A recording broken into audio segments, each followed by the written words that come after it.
Hi, Deepak പറമ്പോലാണ് കൂടെയുള്ളത്. ദീപക് ഏട്ടാ, സ്വാഗതം. Thank you. ഇപ്പോൾ തട്ടത്തിൻ്റെയും അതുപോലെ തന്നെ മലർവാടിയുടെയും ഒക്കെ ആനിവേഴ്സറി വരുന്ന ഒരു മന്താണ് അല്ലേ, ജൂലൈ. തട്ടല്ല, മലർവാടി ഇറങ്ങിയിട്ട് ജൂലൈ 16 തന്നെയാണ് വരവും റിലീസ്. അതെ അതെ അതെ, അത് തട്ടത്തിൻ്റെയും അതുപോലെ തന്നെ ജൂലൈ തന്നെയാണ്. കരിയറിലെ ഏറ്റവും ഹിറ്റായ ഡയലോഗും തട്ടത്തിലെ പുന്നാരമോനെ വിശ്വേട്ടാണ്. ഇതിലിപ്പോൾ വിശ്വേട്ടനും മനോജും മറ്റൊരു യൂണിവേഴ്സിലാണ് ഇപ്രാവശ്യം വരവില്, ഷാജി കൈലാസ് യൂണിവേഴ്സില്. ഇത്രയും വർഷങ്ങളുടെ ജേണിയിൽ ഇപ്പോൾ ഒരു ഷാജി കൈലാസ് പടത്തിൽ ജോയിച്ചേട്ടൻ്റെ ഒക്കെ കൂടെ വർക്ക് ചെയ്യുമ്പോൾ ഇത്തവണത്തെ ഒരു എക്സൈറ്റ്മെന്റ് എക്സ്പീരിയൻസ് എങ്ങനെയായിരുന്നു? ഉറപ്പായിട്ടും ഒരു ഷാജി കൈലാസ് പടത്തിൽ അഭിനയിക്കുക എന്ന് പറയുന്നത് ഭയങ്കര, അതായത് നമ്മൾ ചെറുപ്പത്തിൽ കാണുന്ന സിനിമകൾ, ഇപ്പം വൈകുന്നേരം ദൂരദർശനിലാണല്ലോ മെയിനായിട്ട് സിനിമ കാണുന്നത്. ഇപ്പം നമ്മൾ ആ സമയത്ത് കണ്ട സിനിമകളൊക്കെ ആയിരിക്കും നമ്മൾ ഒരു പോയിന്റിൽ സിനിമയിൽ അഭിനയിക്കണം എന്ന് എവിടെയോ അന്നും ആഗ്രഹമൊന്നും ഉണ്ടായിരുന്നില്ല, പക്ഷേ എവിടെയൊക്കെയോ ആഗ്രഹം തോന്നിപ്പിച്ചത് ആ സമയങ്ങളിൽ കണ്ട സിനിമയെന്നായിരിക്കും. അപ്പോൾ ഷാജി കൈലാസ് സാറിൻ്റെയും ജോഷ് സാറിൻ്റെയും പറയുന്നത് സത്യൻ സാറിൻ്റെ അങ്ങനെയുള്ള സിനിമകളാണ് ആ സമയത്ത് കൂടുതലും കണ്ടിട്ടുണ്ടാവും. അപ്പം എവിടേക്കോ നമ്മൾ സിനിമയിൽ അഭിനയിക്കാൻ ആഗ്രഹം ഉണ്ടാക്കി ആളുടെ ഒരു സിനിമയിൽ അഭിനയിക്കാൻ വേണ്ടി പറ്റി എന്നുള്ളൊരു എക്സൈറ്റ്മെന്റ് ഉണ്ട്, സന്തോഷമുണ്ട്. ഉറപ്പായിട്ടും അത് തന്നെയാണ്. പിന്നെ ഇപ്പം ഈ പറയുന്ന പോലെ നമ്മൾ അത്രയും ഇഷ്ടപ്പെടുന്ന അല്ലെങ്കിൽ അത്രയും ഇഷ്ടപ്പെട്ട സിനിമകൾ ചെയ്ത ആൾക്കാരുടെ സിനിമയിൽ നമ്മൾ ആരാധിച്ച ക്യാരക്ടേഴ്സിന് ഉണ്ടാക്കിയ ആൾക്കാരുടെ കൂടെ വയ്ക്കുകയും ഉള്ളൊരു. മുമ്പ് CD-യുമായിട്ട് പല സംവിധായകരുടെ അടുത്തും ചെന്നിട്ടുണ്ട് അഭിനയം തുടങ്ങിയ സമയത്ത്, അതുപോലെ ലാപ്ടോപ്പും കൊണ്ട് ചെന്നിട്ടുണ്ട്. ഷാജി സാറിന്റെ അടുത്ത് ചെന്നിട്ടുണ്ടോ? ഞാൻ ഷാജി സാറിൻ്റെ അടുത്ത് ചെന്നിട്ടില്ല, പക്ഷേ AK സാൻ സാറിൻ്റെ അടുത്ത് പോയിട്ടുണ്ട്. സായൻ ചേട്ടൻ്റെ അടുത്ത് ഞാൻ എളമക്കര ഇവിടെ ദേശാഭിമാനി വീട്ടിൽ ലാപ്ടോപ്പ് എടുത്തിട്ടുണ്ട് പോയിട്ടുണ്ടായിരുന്നു. അതായത് എന്നിട്ട് ഞാൻ കാണിച്ചു കൊടുക്കുകയും ചെയ്തു. അതായത് അന്ന് ഞാൻ പോയ സമയത്ത് സായൻ സാറും സായൻ ചേട്ടനും പിന്നെ കുറച്ച് ഫ്രണ്ട്സും ഉണ്ടായിരുന്നു. അപ്പം ഞാനിങ്ങനെ പിന്നെ മലർവാടിയിലന്ന് ഞാൻ അഭിനയിച്ചിട്ടുണ്ടായിരുന്നു. അതിൽ അഭിനയിച്ചിട്ടുണ്ട്. അപ്പം ഞാൻ തന്നെ എഡിറ്റ് ചെയ്ത് ഷൂട്ട് ചെയ്ത കുറച്ച് സാധനങ്ങളൊന്ന് കണ്ടുനോക്ക്, ബാക്കി എല്ലായിടത്തും ഞാൻ CD കൊടുത്തിട്ട് പോകാം. അപ്പോൾ CD കാണൂല എന്നറിഞ്ഞുകൊണ്ട് ഞാൻ ലാപ്ടോപ്പിൽ കൊണ്ടുപോയിട്ട് അവിടെ അവരൊരു ആർട്ട് കട്ടിലുണ്ട്, അപ്പോൾ അവിടെ വെച്ചിട്ട് ഫുള്ള് കണ്ടു. പക്ഷെ അത് സായൻ ചേട്ടന് ഓർമ്മയില്ല. ഞാനത് നമ്മൾ ഈ പടത്തിൻ്റെ ഷൂട്ടിൻ്റെ ഇടയിൽ ഒരു ദിവസം നൈറ്റ് ഇങ്ങനെ ഇരിക്കുമ്പോഴാണ് ഞാൻ പറഞ്ഞത്, ഞാൻ പണ്ട് ചാൻസ് ചോദിച്ചിട്ട് ഇതേപോലെ വീട്ടിൽ വന്നിട്ടുണ്ടായിരുന്നു. അപ്പോൾ ഒരു ഷോർട്ട് ഫിലിം എന്ന് വെച്ചാൽ ഞാൻ തന്നെ ക്യാമറ വെച്ച് ഷൂട്ട് ചെയ്ത് അങ്ങനെ ചെയ്തൊരു സാധനം. അപ്പം അന്ന് നമുക്ക് വേറെ നിവൃത്തിയില്ല ഒന്നും ചെയ്ത് കാണിക്കാനുള്ള. അപ്പം ഇന്നിപ്പോൾ റീൽസും അങ്ങനെയുള്ള കുറേ പരിപാടികളൊക്കെ ഉള്ളതുകൊണ്ട് ആൾക്കാർക്ക് എളുപ്പമാണ്. ഇപ്പം ഇൻസ്റ്റാഗ്രാമിൽ ചെയ്ത് റീൽ ചെയ്ത് അയച്ചു കൊടുത്താൽ മതി, അല്ലെങ്കിൽ അങ്ങനെ കുറേ. അന്ന് നമ്മളിങ്ങനെ എഡിറ്റ് ചെയ്ത് ഫേസ്ബുക്കിൽ ഇട്ടിട്ടുണ്ടായിരുന്നു ഞാൻ കുറച്ച് വീഡിയോസൊക്കെ. പക്ഷെ അതല്ലാതെ അന്നൊന്നും അങ്ങനെ ആൾക്കാർ അങ്ങനെ കണ്ടിട്ടൊന്നും സിനിമയിൽ എടുക്കാൻ സാധ്യത വളരെ കുറവാണല്ലോ. അപ്പം പക്ഷേ ഇത് ഞാൻ കൊണ്ടുപോയി കാണിക്കേണ്ടി വന്നു. അങ്ങനെ കാണിച്ചതിൽ സായൻ ചേട്ടനുണ്ട്. അവസാനം ഇത്രയും വർഷങ്ങൾക്ക് ഇപ്പുറം നമ്മളെ കാസ്റ്റ് ചെയ്യുന്ന ഒരു ശേഷം അഭിനയിക്കാൻ വേണ്ടി പറ്റി എന്നുള്ളതാണ്. പിന്നെ നമ്മൾ ഭയങ്കരമായിട്ട് ആഗ്രഹിച്ച് നടക്കും എന്നുള്ളത് എൻ്റെ കാര്യത്തിൽ സത്യമായിട്ടുണ്ട്. അപ്പം അത് കുഴപ്പമില്ല. റൂഷിൻ ഷാജി കൈലാസിന്റെ വീഡിയോ വൈറലായി പോകുന്നുണ്ടായിരുന്നു. ഷാജി സാറിനെ പോലൊരു സംവിധായകൻ സ്വാഭാവികമായിട്ടും വരുന്ന റിവ്യൂസിനെ റിവ്യൂ ചെയ്യുക, അല്ലെങ്കിൽ മോൻ്റെ ഒരു വ്ളോഗിൽ വരിക എന്നൊക്കെ പറയുന്നതിൽ ഒരു കൗതുകമുണ്ട്. പുള്ളിക്കത് ചെയ്യേണ്ട ആവശ്യം ഇല്ലല്ലോ എന്ന് ആളുകൾ വളരെ കൗതുകത്തോടെ നോക്കുന്നുണ്ട്. ഒരുപാട് നെഗറ്റീവ് വന്നിട്ടുണ്ട് പടത്തിനെ പറ്റി, സ്വാഭാവികമായിട്ട് ഏത് പടത്തിൻ്റെയും പോലെ തന്നെ. ശരിക്കും സാറിൻ്റെ ഒരു ക്യാരക്ടർ സെറ്റ് പോയപ്പോൾ എന്താ തോന്നി? പ്രത്യേകിച്ച് ഇവരെ പറ്റിയൊക്കെ നമ്മൾ കേട്ടറിവായിരിക്കുമല്ലോ കൂടുതൽ. അല്ല, ഞാൻ പറഞ്ഞ പോലെ ശരിക്കും നമ്മൾ ഷാജി കൈലാസ് സിനിമകൾ കണ്ടിട്ട് ഷാജി സാറിനെ പരിചയപ്പെടുന്ന സമയത്ത് നമുക്ക് എൻ്റെ ഡിഫറെൻ്റ് ആയിട്ടുള്ള ഒരാളാണ്. ഇപ്പം ഈ പറഞ്ഞ ഈ മറ്റേ റിവ്യൂ എന്നൊരു വീഡിയോ, അതായത് ഷാജി സാറിൻ്റെ മോൻ്റെ കുറേ വീഡിയോസ് ഇതിന് മുന്നേ ഞാൻ കാണാറുണ്ടായിരുന്നു. അപ്പം ഷാജി സാറിനെ പരിചയപ്പെട്ടതിന് ശേഷം അപ്പോൾ കറക്റ്റ് മനസ്സിലായി പുള്ളി എങ്ങനെയാണെന്നുള്ളത്. വീട്ടിൽ ഭയങ്കര രസമുള്ളൊരു ഒരാളാണ്. ശരിക്കും റിയൽ ക്യാരക്ടറും പുള്ളിയുടെ അങ്ങനെ തന്നെയാണ്. അപ്പോൾ ഈ അങ്ങനെയുള്ള കുറേ വീഡിയോസ് ഞാൻ അപർണ കണ്ടപ്പോൾ അവൾക്കും ഭയങ്കര ഇഷ്ടപ്പെട്ടു. ഈ പറയുന്ന പോലെ അവൻ്റെ വ്ളോഗുകൾ രസമുണ്ട്. അപ്പോൾ ഇപ്പോൾ റീസെൻ്റ്ലി കണ്ടപ്പോഴും പുള്ളി അതിനോട് റിയാക്ട് ചെയ്ത് ഭയങ്കര രസമായിട്ടാണ് റിയാക്ട് ചെയ്തത്. പുള്ളി ഇന്ന പ്രശ്നങ്ങളുണ്ട് എന്ന് പറഞ്ഞപ്പോൾ പുള്ളി ഭയങ്കര ആക്സെപ്റ്റ് ചെയ്തിട്ട് തന്നെയാണ് അതിനെ ഇതാക്കിയിട്ടുണ്ടായിരുന്നത്. പുള്ളി ശരിയാക്കാം, അതായത് പ്രോപ്പറായിട്ട് ആക്സെപ്റ്റ് ചെയ്ത് ഈ പറയുന്ന പോലെ ഇന്ന പ്രശ്നങ്ങളുണ്ട് അത് ആക്സെപ്റ്റ് ചെയ്തു. പക്ഷെ ഞാൻ ഉദ്ദേശിച്ച സിനിമ ഞാൻ ചെയ്തു എന്നുള്ളത് ആ ഒരു പോസിറ്റീവ് സാധനത്തിൽ തന്നെയാണ് ആ ഇതിലും കണ്ടിട്ടുണ്ടായിരുന്നത്. പിന്നെ കുറേ ഇപ്പം നമുക്കൊരു നെഗറ്റീവ് പറയണമെങ്കിൽ ഒരുപാട് നെഗറ്റീവ് കാര്യങ്ങളൊക്കെ പറയാം. പിന്നെ അതിൻ്റെ എല്ലാവരുടെയും സ്വാതന്ത്ര്യം കൂടി ഉണ്ടല്ലോ. ദീപക്കേട്ടൻ കണ്ണൂരുകാരനാണ്. അപ്പൊ ഇത്രയും വർഷങ്ങൾക്ക് മുമ്പ് തുടങ്ങുന്ന 2 സിനിമകളും കണ്ണൂർ അല്ലെങ്കിൽ വടക്കൻ പശ്ചാത്തലത്തിലാണ്. അപ്പൊ നമുക്ക് നമ്മുടെ സ്ലാങ് മാറ്റേണ്ട ഒരു ആവശ്യം പോലും തുടക്കക്കാരെന്നുള്ള രീതി വരുന്നില്ല. പക്ഷെ പിന്നെ അങ്ങോട്ട് നോക്കിക്കഴിഞ്ഞാൽ എല്ലാ തരം കഥാപാത്രങ്ങളും എല്ലാ ടെറൈനിൽ വന്നിട്ടുള്ളതും സുഖമായിട്ട് ചെയ്തിട്ടുണ്ട്. ഒറ്റയടിക്ക് അത് നാടേതാന്ന് കണ്ടുപിടിക്കാൻ പറ്റുന്നില്ല ആ ആക്ടറുടെ ഡയലോഗുകളിൽ നമുക്ക് തോന്നിയിട്ടുണ്ട്. പക്ഷെ ഇന്ന് പലരുടെയും ബുദ്ധിമുട്ടും അതാണ്, സ്ലാങ് മാറ്റാൻ പറ്റുന്നില്ല എന്നുള്ളതിൽ കുരുങ്ങി പോകുന്ന ഒരുപാട് ആക്ടേഴ്സ് ഉണ്ട്. എങ്ങനെയാ അത് ടാക്കിൾ ചെയ്തത്? ശരിക്കും ഞാൻ MCA പാലക്കാടാണ്. പാലക്കാട് MCA സെന്റേഴ്സ് ഉണ്ട്. അപ്പം കാലിക്കറ്റ് യൂണിവേഴ്സിറ്റിന്റെ സെന്റേഴ്സ്. അപ്പം MCA ഞാൻ ആദ്യം പാലക്കാടുള്ള സെന്ററിലാണ് പഠിച്ചിട്ടുണ്ടായിരുന്നത്. അപ്പം ഞാൻ നാട്ടിൽ നിന്ന് പോയിട്ട് കുറച്ചു കാലം എൻ്റെ കൂടെ ഉണ്ടായിരുന്നൊരു മലപ്പുറം പാലക്കാട് ബോർഡറിൽ ഉള്ളതാണ് ശ്രീജു എന്ന് പറഞ്ഞിട്ട്. അപ്പം ഞങ്ങളിങ്ങനെ സംസാരിച്ച് ഇപ്പം ഞാൻ കുറച്ചു കാലം കഴിഞ്ഞിട്ട് അവിടെ നിന്ന് ഒരു മാസം കഴിഞ്ഞ് വീട്ടിലേക്ക് പോകുമ്പോൾ നാട്ടിലെ പിള്ളേർ എടാ നിന്റെ സംസാരമൊക്കെ മാറുന്നത് പിന്നെ അങ്ങനെയുള്ളൊരു സാധനം വന്നിട്ടുണ്ടായിരുന്നു. അപ്പം നമ്മൾ കേൾക്കുമ്പോൾ അത് അഡാപ്റ്റ് ചെയ്യാനുള്ളൊരു അത് നോർമലി സംഭവിച്ചാണ്. ഇപ്പോൾ കുറേ കാലം അങ്ങനെ മാറി നിൽക്കുന്ന സമയത്ത് ആൾക്കാർ സ്ലാങ് മാറും. അപ്പം നമ്മളെ കൂടെ ഉണ്ടായ ആൾക്കാർ ഇൻഫ്ലുവൻസ് ചെയ്തതാണ് ശരിക്കും. അത് കഴിഞ്ഞിട്ട് ഞാനിവിടെ സിനിമ അന്വേഷണമൊക്കെ ആയിട്ട് അല്ലെങ്കിൽ മറ്റേ കോളേജ് കഴിഞ്ഞിട്ട് സിനിമയിൽ അഭിനയിക്കാൻ അവസരം നോക്കി നടക്കുന്ന സമയത്ത് ഞാനിവിടെ എറണാകുളത്ത് തമ്മനത്താണ് താമസിച്ചിട്ടുണ്ടായിരുന്നത്. അപ്പം ഞങ്ങൾ ഒരു വീടിൻ്റെ മുകളിൽ അങ്ങനൊരു റെൻറ്റിനെടുത്തിട്ടാണ് താമസിച്ചിട്ടുണ്ടായിരുന്നത്. അപ്പം അന്ന് എൻ്റെ കൂടെ എൻ്റെ കോഴിക്കോടുള്ള ആൾക്കാരുണ്ട്, കോഴിക്കോടുള്ള ഉണ്ട്, എൻ്റെ എറണാകുളം ഉണ്ടായിരുന്നു. അങ്ങനെ ഞങ്ങൾ ഒരു 4-5 പേര് താമസിച്ച ഇവരൊക്കെ കൂടെ സംസാരിക്കുമ്പോൾ ഉള്ള മാറ്റം ഉണ്ട്. പിന്നെ കണ്ണൂർ പോയി കഴിഞ്ഞാൽ കണ്ണൂരുള്ള ആൾക്കാരെ സംസാരിക്കുമ്പോൾ അത് നോർമലി മാറും എന്നുള്ളതാണ്. അതിപ്പോ എന്റെ കഴിവില്ല. എല്ലാവരും നോർമലി അങ്ങനെ മാറി താമസിച്ച ആൾക്കാരുടെ സ്ലാങ് ഒക്കെ മാറുന്നതാണ്. അതുകൊണ്ട് സംഭവിച്ചിരിക്കും. ചിലപ്പോൾ ഈ പറഞ്ഞ ആൾക്കാർ നേരെ ആ നാട്ടിൽ തന്നെ നിന്നിട്ട് പിന്നെ നേരെ സിനിമയിൽ അഭിനയിക്കുമ്പോൾ ചിലപ്പോൾ ആ ഒരു സ്ലാങ് ഇപ്പം അങ്ങനെ മാറ്റാൻ പറ്റാത്തതായിട്ടുണ്ടാവുമായിരിക്കും. പക്ഷെ എനിക്ക് അങ്ങനെ ഒരു ഭാഗ്യം സംഭവിച്ചിട്ടുണ്ട്. ഏതെങ്കിലും പടത്തിൽ ആ ഒരു എഫേർട്ട് വേണ്ടി വന്നിട്ടുണ്ട് അല്ലെ? ഒന്ന് ചിന്തിച്ചിട്ട് നമുക്ക് ഡയലോഗ്. ഞാൻ ഒറ്റമുറി വിളിച്ചെന്ന് പറഞ്ഞ പടം ചെയ്ത സമയത്ത് അത് കുറച്ച് ട്രിവാൻഡ്രം സ്ലാങ് ആണ്. അപ്പൊ അന്ന് പ്രോപ്പറായിട്ട് എനിക്ക് അങ്ങനെ അറിയില്ല. നമ്മൾ ഇപ്പൊ പറയുന്ന മറ്റേ ഈ പടം കണ്ടിട്ട് രാജമാണിക്യം കണ്ടിട്ടുള്ള ട്രിവാൻഡ്രം സ്ലാങ് മാത്രമേ അറിയുള്ളൂ. അപ്പൊ അന്ന് എന്നെ ഹെൽപ്പ് ചെയ്യാൻ വേണ്ടിയിട്ട് രഞ്ജിത്ത് ശേഖർ എന്ന് പറഞ്ഞിട്ട് അതിലൊരു ആക്ടർ തന്നെയാണ്. അവൻ കുറെ സിനിമയിൽ അഭിനയിക്കുന്നത്. അപ്പൊ രഞ്ജിത്ത് ഭയങ്കരമായിട്ട് ഹെൽപ്പ് ചെയ്തിട്ടുണ്ടായിരുന്നു. അപ്പൊ അങ്ങനെ അങ്ങനെ ഒരു എഫേർട്ട്.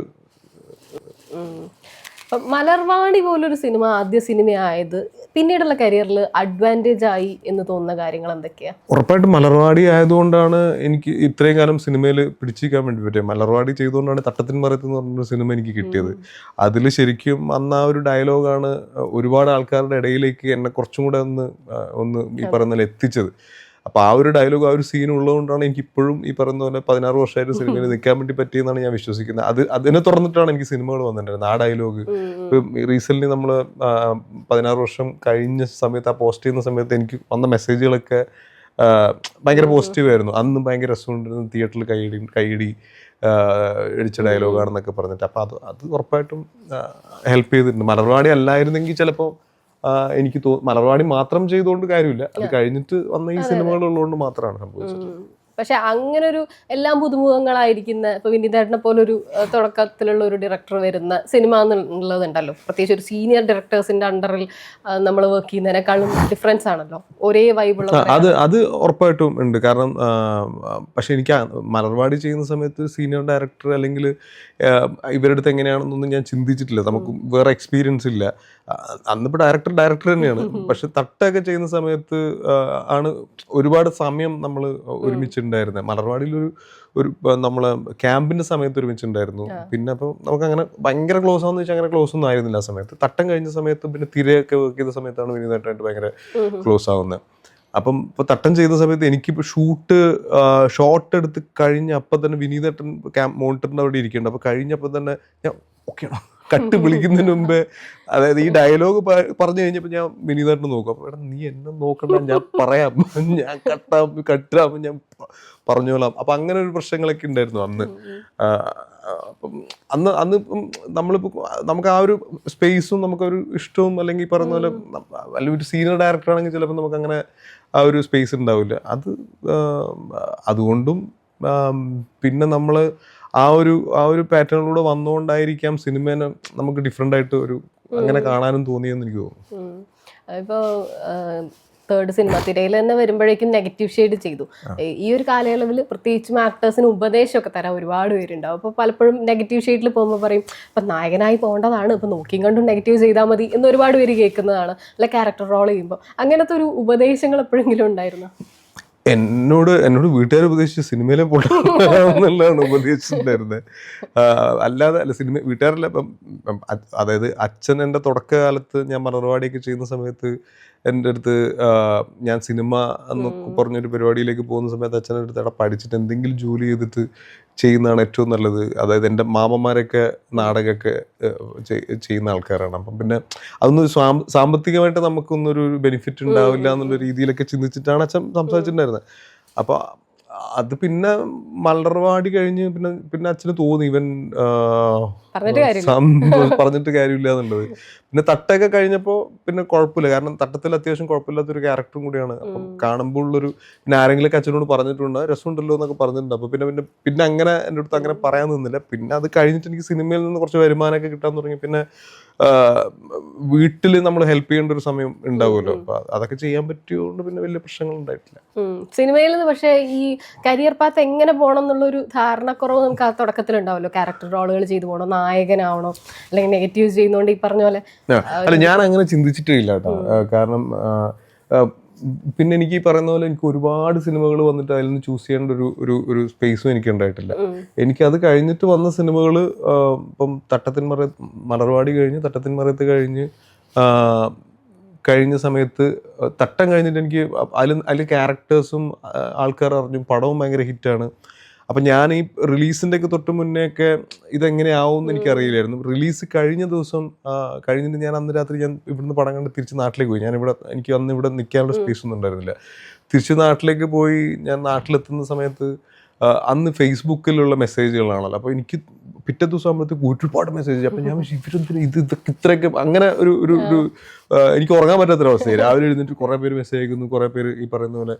അപ്പോൾ ഒരു പോയിന്റിൽ ഞാൻ വിചാരിച്ചു ഇതിപ്പോൾ സിനിമ കണ്ടു, സിനിമ വർക്കൗട്ടായി, പിന്നെ ഒരുപാട് സിനിമകൾ വരുമായിരിക്കാം. അല്ലെങ്കിൽ ഈ പറയുന്ന ഞാൻ പണ്ട് ആൽബം ചെയ്യാൻ വേണ്ടിയിട്ട് പോയ സമയത്ത് ഞാൻ വിചാരിച്ചിരിക്കും ഒരു ആൽബം ചെയ്ത് കഴിഞ്ഞാൽ ആൽബം ഹിറ്റായി കഴിഞ്ഞ് കഴിഞ്ഞാൽ അത് കഴിഞ്ഞാൽ വരുന്ന സിനിമകൾ ഒരുപാട് സിനിമ അങ്ങനെ സ്വപ്നം കാണുമല്ലോ. അപ്പോൾ ഈ മലർവാടി തട്ടത്തിൻമറയത്ത് കഴിഞ്ഞ സമയത്തും ഒരു പോയിന്റിൽ ഞാൻ വിചാരിച്ചിട്ടുണ്ടായിരുന്ന എല്ലാവരും കണ്ടിന്യൂസ് സിനിമകൾ അങ്ങനെ സംഭവിച്ചിട്ടുണ്ടായിരുന്നില്ല എനിക്ക്.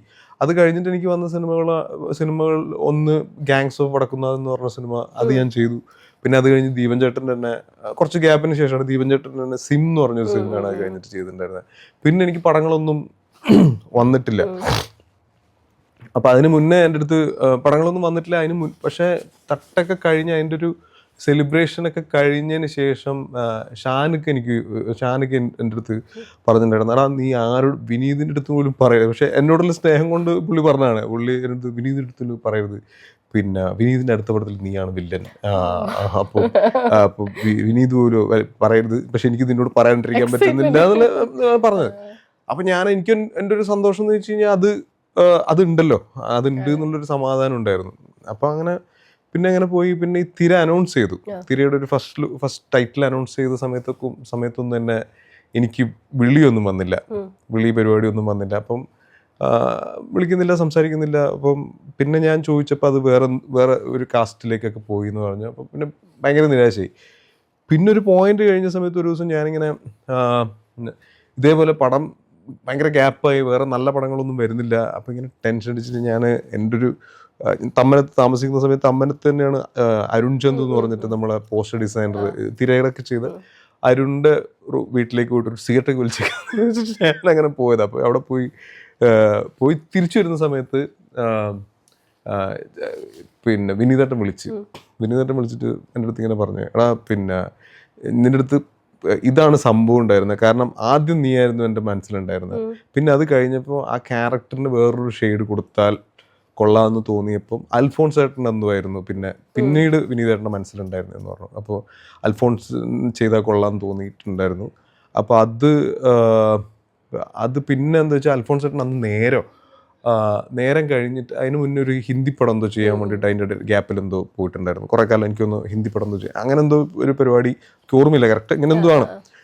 ചെയ്യാൻ പോയതുകൊണ്ട് ചെയ്യാൻ പറ്റില്ല. പിന്നെ എന്തായാലും നീ തന്നെയാണ്, അപ്പം നീ മറ്റേ പടത്തിൽ ഗാങ്സ് ഓഫ് അടക്കുന്ന അതിൽ ചെയ്ത് അതുപോലത്തെ താടി വളർത്തിയോ, നമുക്ക് അങ്ങനത്തെ ഒരു പരിപാടി പിടിക്കാം എന്നൊക്കെ പറഞ്ഞിട്ട് പിന്നെ താടി ഈ ഷൂട്ടിന് പോകുന്നതിൻ്റെ കുറച്ച് ദിവസം മുന്നേ കുറച്ച് താടിയൊക്കെ ഉണ്ടായിരുന്നു. അപ്പം പിന്നെയാണ് ആ ക്യാരക്ടർ ഒരു കുറച്ചും കൂടെ ട്രിംഡായിട്ട് അങ്ങനത്തെ ഒരു ഇതിൽ പിടിക്കാം എന്ന് പറഞ്ഞു. അത് ഭയങ്കര ഹെൽപ്പ് ചെയ്തിട്ടുണ്ട് എനിക്ക്. പിന്നെ ആ സമയത്ത് അന്നേരമാണ് ഞാൻ നമ്മുടെ ബേസിലിനെ പരിചയപ്പെടുന്നത്. അങ്ങനെയാണ് കുഞ്ഞിരാമായണം സംഭവിക്കുന്നത്. തിരയിൽ പറയുകയാണെങ്കിൽ ഇന്നത്തെ ഏറ്റവും സെലിബ്രേറ്റ് ചെയ്യപ്പെടുന്ന ഡയറക്ടേഴ്സ് ഒക്കെ അവിടെ ഉണ്ട്. ബേസിൽ ഇന്നത്തെ തലമുറ ഏറ്റവും സെലിബ്രേറ്റ് ചെയ്യുന്ന ആൾക്കാരാണ്. പക്ഷെ ആ തുടക്കകാലം ആലോചിക്കുമ്പോൾ എങ്ങനെയായിരുന്നു ഇവരുടെയൊക്കെ കൂടെ ഉള്ള ഒരു വർക്കിംഗ്, ഇവരൊക്കെ ആയിട്ടുള്ള ഒരു ഫ്രണ്ട്ഷിപ്പും പിന്നീട് ഡെവലപ്പ് ചെയ്ത് വന്നതും? അല്ല, അതൊക്കെ ഇപ്പോഴും ഉണ്ട്. പിന്നെ ഇപ്പം ഒരു പോയിന്റിൽ ഇപ്പൊ എല്ലാരും കുറെ പേര് ബിസിയാവും. ഈ പറയുന്ന നമ്മളെല്ലാരും ഇപ്പൊ കഴിഞ്ഞ സമയത്ത് തട്ടത്തിന്റെ സമയത്താണ് ഞാൻ റോബിനെ പരിചയപ്പെടുന്നത്. റോബി അന്ന് ജോമോൻ ചേട്ടന്റെ അസിസ്റ്റന്റ് ആയിരുന്നു. റോബിയും അലക്സും അന്ന് പരിചയപ്പെട്ടിട്ട് ജസ്റ്റ് അങ്ങനെ വിട്ടിട്ടേ ഉള്ളൂ. പക്ഷെ തിരയുടെ സമയത്താണ് നമ്മൾ ഭയങ്കര കമ്പനി ആവുന്നത്. കാരണം ഞാനും റോബിയും അലക്സൊക്കെ ഒരു ഹോട്ടലിലാണ് താമസിച്ചുകൊണ്ടിരുന്നത്. അപ്പൊ ഞങ്ങള് വൈകുന്നേരം ഇടയ്ക്ക് കാണും, മീറ്റ് ചെയ്യും. അപ്പൊ അങ്ങനെ കമ്പനി ആയി. അപ്പൊ പിന്നെ അതൊക്കെ ഈ പറയുന്ന പോലെ നമ്മളെ ഭയങ്കരമായിട്ട് ഹെൽപ്പ് ചെയ്യും. അത് കഴിഞ്ഞിട്ട് റോബി സിനിമ ചെയ്യുന്ന സമയത്ത്, അവൻ ഡയറക്ട് ചെയ്യുന്ന സമയത്ത് സംസാരിച്ചിട്ടുണ്ടായിരുന്നു. പിന്നെ ക്യാപ്റ്റൻ എൻ റെഫർ ചെയ്ത റോബിയാണ്. പിന്നെ ഗ്രേറ്റ് ഫാദറിൽ ഒരു ചെറിയ പരിപാടി, അവൻ്റെ അടുത്ത് പറയുന്ന ഒരു ചെറിയ പരിപാടിയാണ്, പക്ഷെ നിനക്കൊരു കോമ്പിനേഷൻ സീക്വൻസ് ഉണ്ട്, അത് ചെയ്ത് നോക്ക് എന്ന് പറയുന്നതിന്റെ ഒരു ഇത്. അപ്പൊ അവൻ അങ്ങനെ ഭയങ്കരമായിട്ട് സിനിമയിൽ ഇപ്പൊ പരിചയമുള്ള ആൾക്കാർ തന്നെ ഭയങ്കരമായിട്ട് ഹെൽപ്പ് ചെയ്തിട്ടുണ്ട്. അതൊക്കെയാണ് നമ്മൾ ഈ സർവൈവ് ചെയ്യാൻ വേണ്ടിട്ട് ഹെൽപ്പ് ചെയ്തിട്ടുള്ളത്. അതുപോലെ തന്നെ ബേസിലേട്ടന്റെ നോക്കിക്കഴിഞ്ഞാൽ അന്ന് AD ആയിട്ട് വന്ന ബേസിലേട്ടൻ കുഞ്ഞിരാമായണത്തിൽ ശശീനെ തരുന്നു, മനോഹരത്തിൽ കോ ആക്ടർ ആവുന്നു, പൊന്മാനിലൊക്കെ ആവുമ്പോ അജീഷിനെ ചെയ്യുന്ന ഒരു നിലയിലേക്ക് ബേസിൽ നിന്നുള്ള ഒരു ആക്ടറിന്റെ വളർച്ചയും കൂടെ അല്ല, ഞാൻ ശരിക്കും പൊന്മാൻ അഭിനയിച്ചിട്ട് പൊന്മാന്റെ ചില സീക്വൻസുകൾ അഭിനയിക്കുന്ന സമയത്ത് തന്നെ കണ്ടപ്പോൾ ഞാൻ അവനോട് പറഞ്ഞു, ആ കുത്തുകൊള്ളുന്ന സീക്വൻസ് ഒക്കെ കണ്ടപ്പോൾ തന്നെ ഞാൻ പറഞ്ഞു ഭയങ്കര രസമായിട്ട് അവൻ പെർഫോം ചെയ്തിട്ടുണ്ട്. അപ്പം ശരിക്കും പൊന്മാൻ തിയേറ്ററിൽ ഇറങ്ങിയ സമയത്ത് ഈ റിവ്യൂസിന്റെ കാര്യം പറയുന്ന പോലെ തന്നെ ഭയങ്കര നെഗറ്റീവ് പറഞ്ഞ ആൾക്കാരുണ്ടായിരുന്നു. പക്ഷെ സെലിബ്രേറ്റ് ചെയ്യപ്പെട്ട സിനിമകളുടെ ഒരു സിനിമയാണ് പൊന്മാൻ എന്ന് പറഞ്ഞ സിനിമ. പെർഫോമൻസ് ആണെങ്കിലും അതൊക്കെ. അപ്പം ചില ആൾക്കാർക്ക് അത് ചിലത് വർക്കാവും, ചിലത് വർക്കാവില്ല. പക്ഷെ പിന്നീട് അതിനെ കുറിച്ച് സംസാരിച്ചിട്ട് കാര്യമില്ല. പക്ഷെ ഈ പറഞ്ഞ പോലെ ഭയങ്കരമായിട്ട് വർക്കായ ഒരു സിനിമയാണ് ഇപ്പോൾ എനിക്ക് കണ്ടപ്പോഴും. പെർഫോമൻസും സിനിമയും ഇപ്പൊ ബേസിൽ ആക്ച്വലി അതായത് one of the best performance എന്ന് പറയാൻ പറ്റുന്ന ഒരു പെർഫോമൻസ് ആണ്. ഒരു ചിലപ്പോൾ സ്റ്റേറ്റ് അവാർഡോ നാഷണൽ അവാർഡോ ഒക്കെ കിട്ടിയ അടിപൊളിയായിരിക്കും. തീർച്ചയായിട്ടും. അതുപോലെ തന്നെ ഈ പപ്പടം ശശിനെ പറ്റി ആലോചിക്കുമ്പോൾ ദീപക്കേട്ടൻ ആ സ്റ്റേജിൽ എങ്ങനെയാണ് ഇത്രയും ഫൺ ആയിട്ടുള്ള ഒരു ക്യാരക്ടറിനെ ബേസിലായിട്ട് ആലോചിച്ചത് നമുക്ക് തോന്നാറുണ്ട്. അല്ല, കുഞ്ഞിരാമായണത്തില് ശരിക്കും കഞ്ചൂട്ടൻ ശശി എന്ന് പറഞ്ഞ ക്യാരക്ടർ പരിപാടി അവൻ ആദ്യമേ സംസാരിച്ചപ്പോഴുണ്ടായിരുന്നു. പിന്നെ അവന് കുറെ വേറെ ആക്ടേഴ്സിന്റെ അടുത്തൊക്കെ പോയി സംസാരിച്ച് കഥ പറഞ്ഞ് അങ്ങനെ വർക്കായിട്ടില്ല. അവണ്ടൊക്കെയാണ് വിനീതേട്ടൻ്റെ അടുത്ത് വന്ന് അഭിനയിച്ച് വിനീതേട്ടൻ അതിൽ ഇന്നായി. അങ്ങനെയൊക്കെയാണ് ആ സിനിമ സംഭവിച്ചത്. പക്ഷെ അതിന്റെ സ്ക്രിപ്റ്റ് വായിക്കുമ്പോഴേ ആ ഒരു രസം ഉണ്ടായിരുന്നു. ഈ പറഞ്ഞ പോലെ ഭയങ്കര ഫൺ പരിപാടി സിനിമയായിരുന്നു. അപ്പൊ അത് ശരിക്കും അതും ഈ പറഞ്ഞ പോലെ നമ്മൾ പരിചയമുള്ള ആൾക്കാരായതുകൊണ്ടാണ്. ഇപ്പൊ തിരയിൽ ഞാൻ ബേസിൽ പരിചയപ്പെട്ടുകൊണ്ട് നമ്മൾ അത്രയും കണക്ഷൻ ഉള്ളതുകൊണ്ടാണ് കുഞ്ഞിരാമായണത്തിലേക്ക് അഭിനയിക്കാൻ വേണ്ടി പറ്റിയത്. അഭിനവ് സുന്ദർ നായിക്ക് മാത്രം വിളിച്ചിട്ടില്ല. അവനോട് അവന് ഷൂട്ട് തുടങ്ങുന്നതിന് മുമ്പ് ഞാൻ വിളിച്ചായിരുന്നു. അവരുടെ പരിപാടി ഉണ്ടല്ലേ വിളിക്കാന്ന് പറഞ്ഞിട്ട് വിളിച്ചിട്ടില്ല. പക്ഷെ പടം കണ്ടപ്പോഴാണ് എനിക്ക് അവൻ അങ്ങനത്തെ ഒരു പടം എടുത്തിട്ട് ഞാൻ അവന് മെസ്സേജ് അയച്ചു, നിന്റെ ഈ പടം കണ്ടപ്പോ ആക്ച്വലി എനിക്ക് നിന്നോടാണ് ദേഷ്യം വന്നത്, കാരണം നീ അതേ പരിപാടിയാണ് എന്നോട് ചെയ്തതെന്ന് പറഞ്ഞു.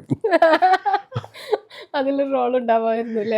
ഇല്ല. അതായത് മെയിൻ പരിപാടികളൊന്നും ഇല്ലായിരുന്നു. ഞാൻ അവൻ്റെ അടുത്ത് ഇങ്ങനെ നമുക്ക് പരിചയമുള്ള ആൾക്കാരുടെ അടുത്ത് സംസാരിക്കുമ്പോൾ എന്തെങ്കിലുമൊക്കെ അതായത് നമ്മളിങ്ങനെ കണ്ടിന്യൂസ് പടം ചെയ്തുകൊണ്ടിരിക്കുന്ന സമയത്ത് നമുക്ക് അങ്ങനെ ആ ഒരു അന്വേഷണത്തിന്റെ ആവശ്യമില്ല. കാരണം ആ ഒരു ഫ്ലോയിലങ്ങ് പോയിക്കോളും. പിന്നെ ചില നല്ല ക്യാരക്ടേഴ്സ് ഇട്ടാണെങ്കിൽ അതിങ്ങനെ പോയിക്കോളും. ഇല്ല, നമുക്ക് ബ്രേക്ക് വരുന്ന സമയത്ത് അല്ലെങ്കിൽ നമ്മൾക്കൊരു ഇത് വരുമല്ലോ, ഒരു എന്തെങ്കിലും ഒന്നും നടക്കുന്നില്ലല്ലോ എന്നുള്ള സമയത്ത് നമുക്ക് പരിചയമുള്ള ആൾക്കാരുടെ അടുത്ത് നമുക്ക് അത്രയും പേഴ്സണലായിട്ട് ചോദിക്കാൻ വേണ്ടി പറ്റുള്ളൂ. അപ്പം അങ്ങനെ ഞാൻ അഭിനവിനെ വിളിച്ചിട്ട് ഇങ്ങനെ സംസാരിച്ചിട്ടുണ്ടായിരുന്നു. പക്ഷെ അല്ല, അതിൽ വേറെ പരിപാടികളൊന്നും ഇല്ല. അവൻ ഓൾറെഡി എൻ്റെ അടുത്ത് പറഞ്ഞു ഇങ്ങനെയാണ്. അപ്പൊ ഒരു ചെറിയൊരു പരിപാടി ഉണ്ട് എന്ന് പറഞ്ഞിട്ട് പിന്നെ അവനെ കണ്ടിട്ട് പിന്നെ ഞാൻ പടം ഇറങ്ങിയിട്ട് ഒരു വോയിസ് നോട്ട് അയച്ചിട്ടുണ്ട്. അവ കേട്ടിട്ട് കാര്യം മറുപടിയും പറഞ്ഞിട്ടുണ്ട്. കുറച്ച് ഫോട്ടോസ് ഉണ്ട് എൻ്റെ കയ്യിൽ. അതിന്റെ മെമ്മറീസ് എന്താ പെട്ടെന്ന് ഓർമ്മ വരുന്ന ഒരു ഇൻട്രസ്റ്റിംഗ് മെമ്മറി എന്ന് പറയാമോ? വിജയ് സേതുപതി.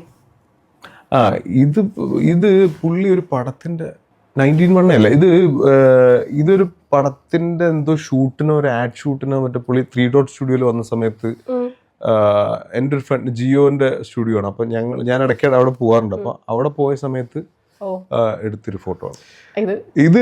ഗ്രേറ്റ് ഫാദർ ഇത് ശരിക്കും പറഞ്ഞ ഇത് ഷൂട്ട് 2 ദിവസം ഷൂട്ട് ഉണ്ടായിരുന്നു എനിക്ക്. ഇപ്പൊ ഫസ്റ്റ് ഡേ ഈ സീക്വൻസുകളൊക്കെ ഷൂട്ട് ചെയ്ത് മമ്മൂക്ക കണ്ടിട്ട് പിന്നെ മമ്മൂക്ക ഈ പറയുന്ന പോലെ വണ്ടി വളച്ച് പോയിട്ട് തിരിച്ച് മറ്റേ മിററിൽ നോക്കുന്നൊരു സീക്വൻസ് ഉണ്ടായിരുന്നല്ലോ. അപ്പൊ അത് ആ ഷോട്ട് എടുക്കുന്ന സമയത്ത് ഞാൻ ബാക്കിലേക്ക് നിൽക്കണം. അപ്പൊ എന്നെ വിളിച്ചിട്ട് എൻ്റെ മമ്മൂക്ക പറഞ്ഞു ഞാൻ കണ്ടു സീൻസൊക്കെ നന്നായിട്ട് ഡയലോഗ് പറഞ്ഞിട്ടുണ്ടല്ലോ എന്ന് പറഞ്ഞപ്പോൾ എനിക്ക് ഭയങ്കര സന്തോഷമായപ്പോൾ ഞാൻ പറഞ്ഞു നമുക്ക് എനിക്കൊരു ഫോട്ടോ എടുക്കാം, ഇത് കഴിഞ്ഞിട്ട് എടുക്കാമെന്ന് പറഞ്ഞു. അപ്പോൾ അത് കഴിഞ്ഞിട്ട് എടുക്കാമെന്ന് പറഞ്ഞ് ഷൂട്ട് ഒക്കെ കഴിഞ്ഞ് പാക്കപ്പായി മമ്മൂക്ക പോകാൻ വേണ്ടി ക്യാരവനിലേക്ക് പോകാൻ വേണ്ടി നിൽക്കുന്ന സമയത്ത് ഒരുപാട് ആൾക്കാർ ഇങ്ങനെ ചുറ്റും കൂടിയിട്ടുണ്ട്. ഓരോ ആൾക്കാർ ഫോട്ടോഗ്രാഫർ പേര് ഞാൻ പറഞ്ഞത് അവൻ ഫോട്ടോ എടുത്തുകൊണ്ടിരിക്കുക. അപ്പോൾ ഇങ്ങനെ ഞാനിങ്ങനെ പോകാൻ വേണ്ടി നിൽക്കുന്ന സമയത്ത് അടുത്ത ആൾ പോവും അങ്ങനെ വന്നുകൊണ്ടിരിക്കുക. അപ്പോൾ പുള്ളി ഇങ്ങനെ ക്യാരവനിലേക്ക് കയറാം എന്നുള്ളൊരു മൈൻഡ് സെറ്റിലേക്ക് നിൽക്കുന്ന സമയത്ത് അപ്പം ഞാൻ വാന്ന് പറഞ്ഞു. പുള്ളി ഇങ്ങോട്ട് നോക്കിയിട്ട് കണ്ണുകൂടെ കാണുന്നുണ്ട് മനസ്സിലായിരുന്നു. വാന്ന് പറഞ്ഞാൽ ഞാൻ പോയി പുള്ളി ഇങ്ങനെ പിടിച്ചിട്ട് ഫോട്ടോ എടുത്തു. അത് ഭയങ്കര നല്ല അനുഭവമായിരുന്നു. കാരണം എനിക്ക് ആ പടത്തിൽ നമ്മൾ മമ്മൂക്കനൊക്കെ സിനിമയിൽ കണ്ട് നമ്മൾ ഇത്ര ഇഷ്ടപ്പെടുന്ന ആൾക്കാരുടെ കൂടെ അഭിനയിക്കാൻ വേണ്ടി പറ്റി എന്ന് പറയുന്നത് തന്നെ വലിയ കാര്യം. നമ്മുടെ പേര് വിളിക്കുക അല്ലെങ്കിൽ നമ്മളെ പേര് പുള്ളിക്ക് അറിയാം എന്നൊക്കെ പറയുന്നതിൻ്റെ ഒരു സന്തോഷം അത് ചിലപ്പോൾ ഈ സിനിമ അങ്ങനെ ഭയങ്കര ആഗ്രഹിക്കാത്തവർക്ക് അല്ലെങ്കിൽ ഈ പറയുന്ന പോലെ അങ്ങനെ ആൾക്കാർക്ക് ചിലപ്പോൾ അത് ഫീൽ ചെയ്യില്ലായിരിക്കും. അപ്പം പക്ഷെ എനിക്ക് അങ്ങനെയല്ല. പിന്നെ അത് കഴിഞ്ഞിട്ട് ഞാൻ നമുക്കൂടെ മറ്റേ ക്രിസ്റ്റഫറിലും ഇതിലൊക്കെ അഭിനയിക്കാൻ വേണ്ടി പറ്റി. അപ്പൊ അതൊരു ഇടയ്ക്ക് മെസ്സേജ് അയക്കുന്ന സമയത്ത് നമുക്ക് റിപ്ലൈ ചെയ്യുന്നുണ്ട്. അതൊക്കെ ഭയങ്കര സന്തോഷമുള്ള പരിപാടിയല്ലേ. ഇത് ലോഹം എന്ന് പറഞ്ഞ പടത്തിന്റെ ഷൂട്ട് എന്ന് വെച്ചാൽ ഇതും ഇതേപോലെ തന്നെയാണ്. ഇതും ഞാനൊരു പ്രാവശ്യം കുഞ്ഞുണ്ണിയാണ് ഇതിന്റെ ക്യാമറ ചെയ്തിട്ടുണ്ടായിരുന്നത്. അപ്പൊ ഇതിന്റെ ഷൂട്ട് വൈറ്റിലെ ഭാഗത്ത് എവിടെ നടക്കുന്ന സമയത്ത് ഞാൻ കുഞ്ഞുണ്ണീനൊന്ന് കാണാൻ വേണ്ടിയിട്ട് പോയതാ. അപ്പോൾ കുഞ്ഞുണ്ണീനെ കണ്ടിങ്ങനെ സംസാരിച്ചപ്പോൾ രഞ്ജി സാർ അവിടെ ഉണ്ടായിരുന്നു. സംസാരിച്ചപ്പോൾ അഭിനയിക്കുന്നു ചോദിച്ചു. ഞാൻ പറഞ്ഞു കുഴപ്പമില്ല എന്ന് പറഞ്ഞു. അപ്പോൾ പുള്ളി പറഞ്ഞു അന്നൊരു ചെറിയ സീക്വൻസ് ഉണ്ട്. അപ്പോൾ ഞാൻ അന്നേരം വിചാരിച്ചു മോഹൻലാലായിട്ടൊരു കോമ്പിനേഷൻ ഇല്ല, പക്ഷെ ഫോൺ കോളിലൊരു കോമ്പിനേഷൻ. പുള്ളി ഫോൺ എന്തോ വിളിച്ചിട്ട് എന്തോ പിന്നെ കാറെന്തോ ബുക്ക് ചെയ്യുന്ന എന്തോ ഒരു പരിപാടിയാണ്. അപ്പം ചെറിയ ഒരു ഷോട്ടൊക്കെ ഉള്ളൂ, ഒറ്റ ഷോട്ടായിട്ടേ ഉള്ളൂ.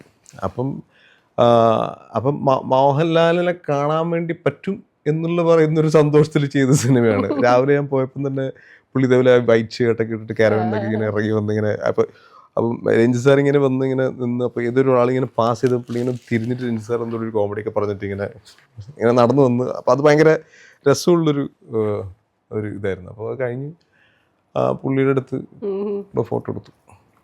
കുഞ്ഞിരാമായണമായിരിക്കും അല്ലേ ഇത്? കുഞ്ഞിരാമായണം. അത് കൈയൊടിഞ്ഞ നീരജ്. എനിക്ക് ഓർമ്മ ആരും പിടിച്ച് ഓടിച്ചായിരിക്കും. ഷൂട്ടിനിടയിൽ സംഭവിച്ച ഇതെനിക്കൊന്ന് തിരയുടെ മുന്നേ ആണെന്ന് തോന്നുന്നു. പ്രീ പ്രൊഡക്ഷൻ സമയത്ത് എന്തോ എടുത്ത ഫോട്ടോ ആണ്. ഈ അരുൺ ചന്തു എടുത്ത ഫോട്ടോ ആണ് അത്.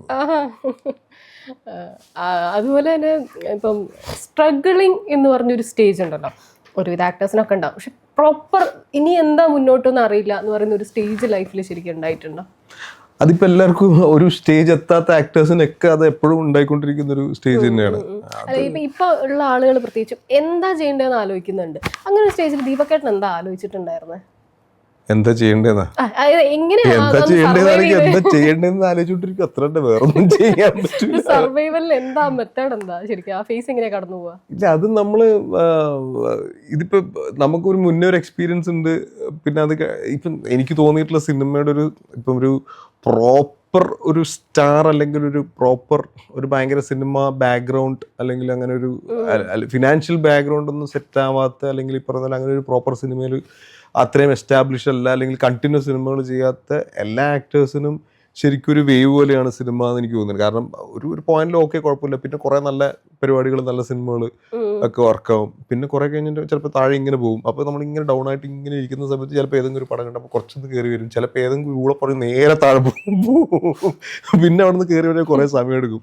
പിന്നെ പതുക്കെ അത് ഒരു പോയിന്റിൽ പിന്നെ എനിക്ക് അറിയില്ല, ഇത് നമുക്കിത് ഇപ്പം വേറെ എന്ത് ജോലിയാണെങ്കിലും നമ്മൾ എത്ര എക്സ്പീരിയൻസ്ഡ് ആവുന്നതിനനുസരിച്ചിട്ടായിരിക്കാം നമ്മൾ സാലറിയൊക്കെ. സിനിമയിൽ അങ്ങനെ അല്ല. നമ്മളിപ്പോൾ ഇന്നലെ വന്ന ആൾക്കാർ ഇപ്പം എന്നെക്കാൾ കൂടുതൽ സാലറി വാങ്ങിക്കുന്ന ആൾക്കാരുണ്ടാവും. അല്ലെങ്കിൽ ഈ പറഞ്ഞ കഴിഞ്ഞ പടത്തിൽ ഇപ്പം ഞങ്ങളുടെ കൂടെ വന്ന ആൾക്കാർ, അല്ലെങ്കിൽ വന്നവർ പോയവരുണ്ട്, വന്നവർ നിൽക്കുന്നവരുണ്ട്, വന്നവർ അതിനേക്കാൾ വലിയ ആൾക്കാരായവരുണ്ട്. പക്ഷെ ഒന്നും പറയാൻ പറ്റില്ല. അതൊക്കെ ഒരു പോയിന്റിൽ ചിലപ്പോൾ അങ്ങോട്ടും ഇങ്ങോട്ടും മാറാൻ പറ്റുന്നതാണ്.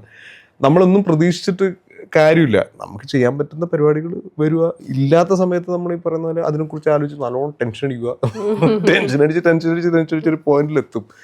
അപ്പം പിന്നെ നീ ഇപ്പോൾ ടെൻഷൻ അടിച്ചിട്ട് കാര്യമില്ല, കുഴപ്പമില്ല. അപ്പം ചിലപ്പോൾ കുറച്ച് കഴിയുമ്പോൾ എന്തെങ്കിലുമൊക്കെ വരും. അപ്പോൾ ഒരു സമാധാനം കിട്ടും. പിന്നെ അത് വീണ്ടും ചിലപ്പോൾ എന്തെങ്കിലും നല്ലൊരു പരിപാടി വരും. അപ്പോൾ ഒരു നല്ല സമാധാനത്തിലേക്ക് പോകും. ഈ സിനിമയ്ക്ക് വേണ്ടി ഇപ്പം നമ്മുടെ ലൈഫ് എക്സ്പീരിയൻസ് ഒരു ക്യാരക്ടറിന് ആവശ്യമുണ്ടെങ്കിൽ നമുക്ക് ഇടാൻ പറ്റും. അല്ലെങ്കിൽ നമ്മുടെ ക്യാരക്ടർ തന്നെ ചിലപ്പോൾ അതിൽ സ്യൂട്ട് ആവുന്നെങ്കിൽ ഇടാം. തിരിച്ച് സിനിമ ദീപക് എന്നുള്ള ഒരു വ്യക്തിയിൽ എന്തൊക്കെ മാറ്റം ഉണ്ടാക്കിയേ?